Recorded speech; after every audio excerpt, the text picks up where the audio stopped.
Relays are one of the most simplistic components, but they are also one of the most important, because relays are the link between low-powered digital electronics and high-powered devices. Relays allow digital circuits and digital microcontrollers to switch high-powered devices on and off.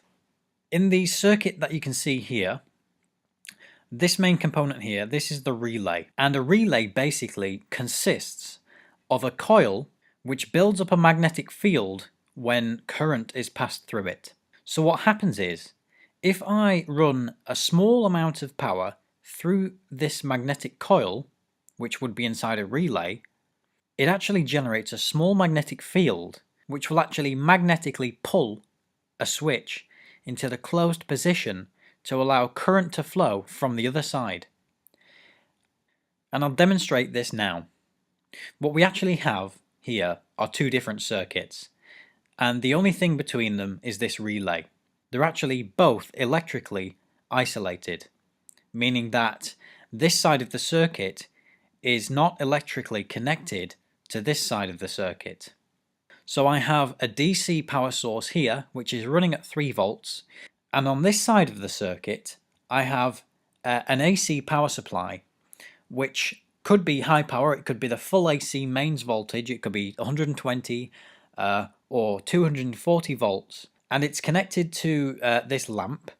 So what happens is, by switching on this circuit, which could be me switching it on, or it could even be a digital microcontroller that switches it on based on a program or instruction that I give it. But for the sake of simplicity, I'll be turning the switch on the low powered side, and just have a look what happens. So you can see what's happened here.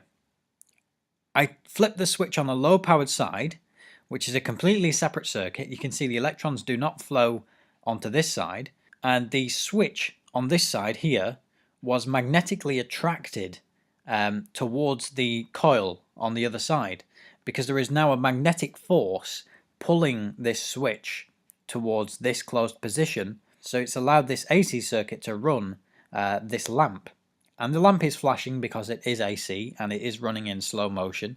In real life that lamp would be flashing so fast you wouldn't be able to see it. So let's just have a closer look at that again. Focus on this portion of the screen, and on the low powered side I'm going to flip the switch and watch what happens. The switch was magnetically attracted towards the coil, but both of these circuits maintain complete isolation. They are two separate circuits. Now the reason why relays are so significant is because it allows digital devices, processors and computers which run at a very low power to control high-powered electronic devices such as motors, heavy industrial machinery and many other things, basically allowing computers and microcontrollers to interface with these much larger devices.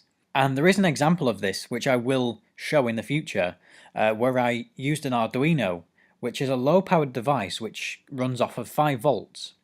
I used an Arduino to run a bit of code that interfaced with Bluetooth from my phone, and that meant that I could send a command from my phone to the Arduino, which would then activate a relay, and then the relay would turn my bedside lamp on.